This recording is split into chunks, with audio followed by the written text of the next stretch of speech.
इस फिल्म में हमें कुछ आर्कियोलॉजिस्ट के बारे में बताया गया है जिन्होंने एक ऐसे पिरामिड की खोज की जिसके सिर्फ 3 साइड है, इसलिए उन्होंने उसके अंदर जाने का तय किया। लेकिन उन्हें क्या पता था कि ये उनकी सबसे बड़ी भूल होगी, क्योंकि उस पिरामिड के अंदर एनुबिस नाम के एक शैतान को कैद करके रखा गया है जो अब बाहर आना चाहता है। पर इसके लिए शैतान को एक पवित्र दिल की जरूरत पड़ेगी। तो क्या हमारे आर्कियोलॉजिस्ट उस पिरामिड के बाहर निकल पाएंगे या फिर उस शैतान को पवित्र दिल मिल जाएगा, यही हम इस मूवी में जानेंगे। पर दोस्तों, एक्सप्लेनेशन की शुरुआत करने से पहले वीडियो को लाइक जरूर करें, इससे मुझे बहुत मदद मिलती है। आपके कमेंट और सपोर्ट से ही मेरा चैनल चल पाएगा।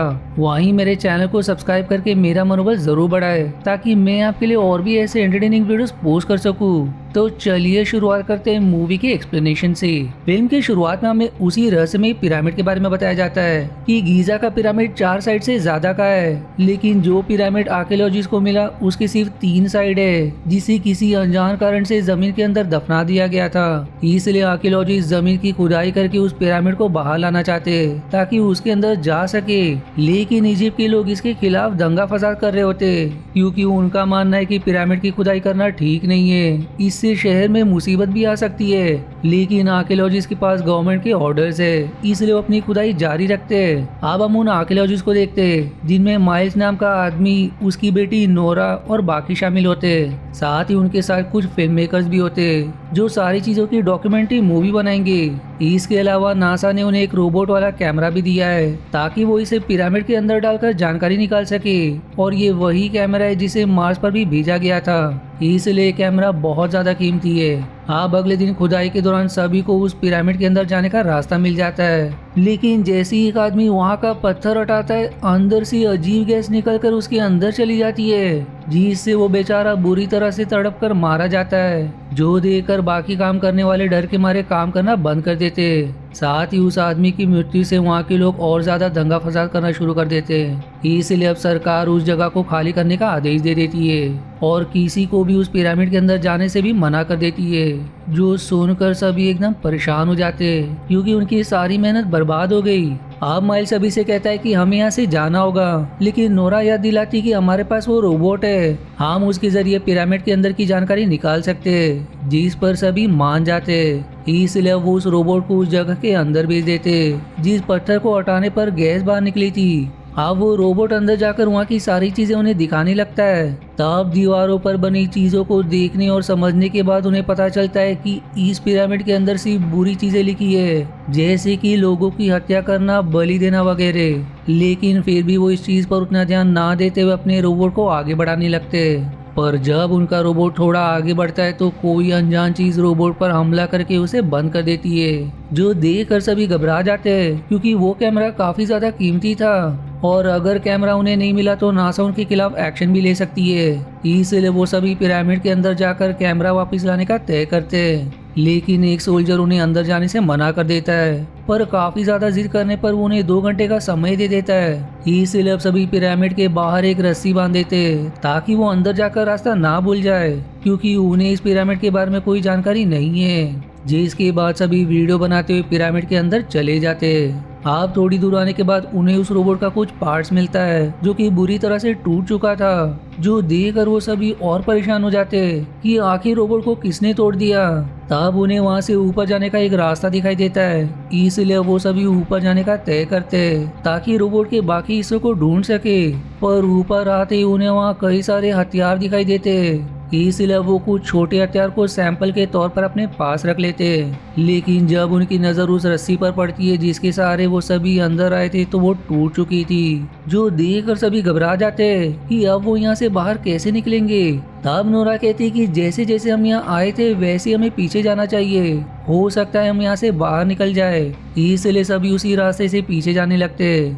लेकिन हैरानी की बात तो ये थी कि वो पिरामिड के बाहर निकलने के बजाय और अंदर चले जाते, क्योंकि पूरा पिरामिड एक भूल भुलैया की तरह है, जिसके अंदर अब वो बुरी तरह से फंस चुके हैं। अब आगे बढ़ते वो एक ऐसे कमरे में पहुंच जाते जिसका फ्लोर एकदम कमजोर था, जो उनके वजन को ना संभालते हुए टूट जाता है, जिससे सभी वहां से नीचे वाले कमरे में पहुंच जाते। आप सभी वहां से जैसे ही आगे बढ़ने का तय करते कि तभी उनके एक साथी माइकल पर दीवार गिर जाती है, जिसके अंदर उसका एक पैर फंस जाता है। इसलिए अब सभी उस दीवार को हटाने की बहुत कोशिश करते, लेकिन वो इसमें असफल रहते।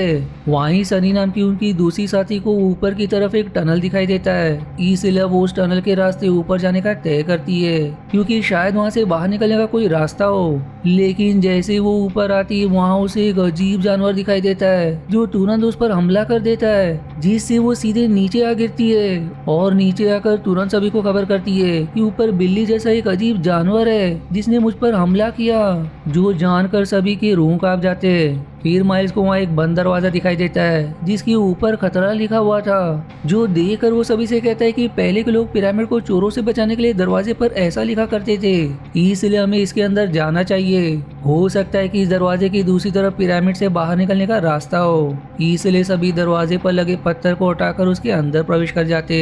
पर दुर्भाग्य से वो सभी बाहर निकलने के बजाय पिरामिड की और अंदर पहुंच जाते।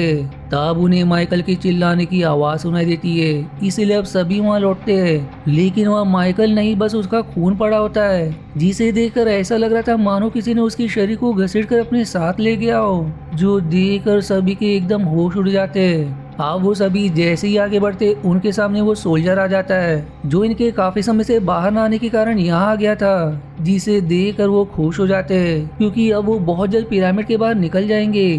पर तभी उन्हें वहाँ बिल्ली जैसे कई सारे क्रीचर्स दिखाई देते हैं जो उनके ही तरफ बढ़ रहे थे, इसलिए सोल्जर उन्हें शूट करने लगते, जिससे वो क्रीचर्स डर के वहाँ से भाग जाते हैं। पर उनके जाने के बाद कोई बड़ा और भी खतरनाक जीव आकर उस सोल्जर को अपने साथ ले जाता है, जिसे देखकर सभी के पसीने छूटने लगते, इसलिए वो सभी तुरंत एक जगह छिप जाते हैं। आप कुछ देर बाद सारे लोग उस जगह की तलाशी करने लगते जहां से सोल्जर अंदर आया था। तब दीवारों पर बने चित्र से उन्हें पता चलता है कि ये पिरामिड अनुबिस नाम के शैतान की जेल है, जो यहाँ से बाहर निकलना चाहता है, लेकिन इसके लिए उसे एक ऐसी दिल की जरूरत है जो बिल्कुल पवित्र हो। और ये जानने के लिए वो इंसानों का दिल निकालकर उन्हें तराजू के एक तरफ रखता है तो दूसरी तरफ अपनी आत्मा रखता है।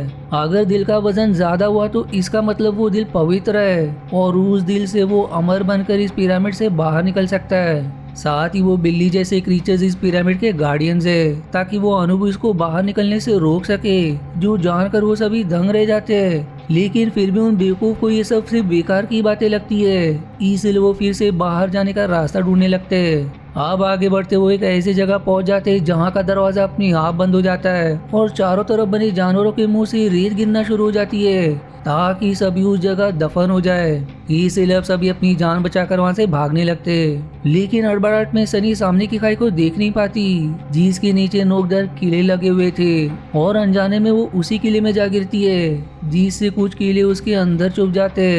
तब वहाँ वो क्रीचर्स आकर उस पर हमला करने लगते, तो वहीं बाकी जैसे तैसे खुद को रेत से बचाकर सनी के पास पहुंचते और उसे उन कीलों से बाहर निकलने की कोशिश करते, लेकिन बुरी तरह घायल होने के कारण वो अपना दम तोड़ देती है, जो देखकर सभी दुखी हो जाते।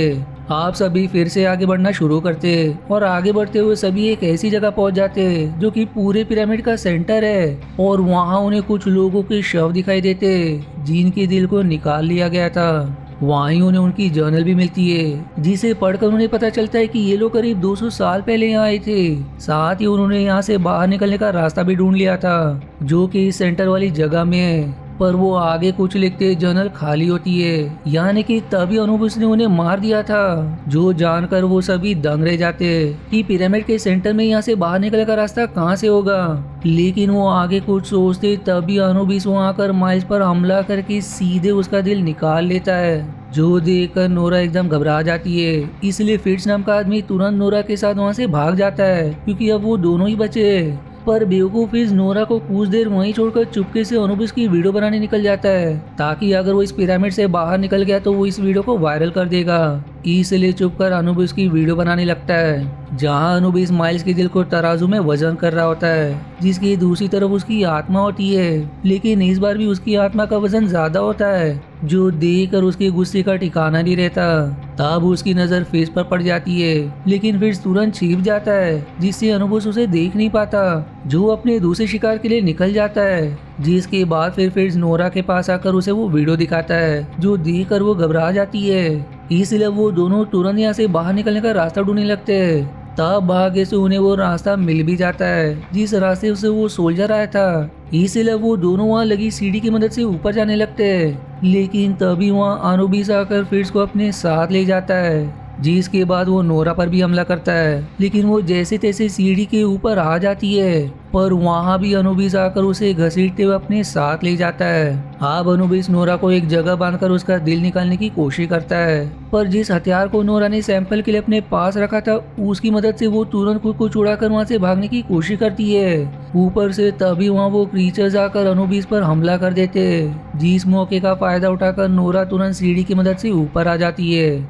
जहाँ से उसे पिरामिड के बाहर निकलने का रास्ता तो मिल जाता है। लेकिन वो काफी ज्यादा थक चुकी थी, जिससे उसे आगे बढ़ने की हिम्मत नहीं होती। तब वहाँ एक लड़का आता है जो नोरा के कैमरा के साथ खेलने लगता है, जहाँ नोरा उसे मदद के लिए आवाज लगाती है। लेकिन वो कैमरा में इतना मग्न था कि वो उसकी आवाज पर ज्यादा ध्यान नहीं देता, और तभी वहाँ अनुबिस आकर उस लड़के पर हमला करके उसे ही मार देता है। जिसी हॉरर एंडिंग के साथ ये मूवी यहीं समाप्त हो जाती है। आशा है आपको मेरी एक्सप्लेनेशन पसंद आई।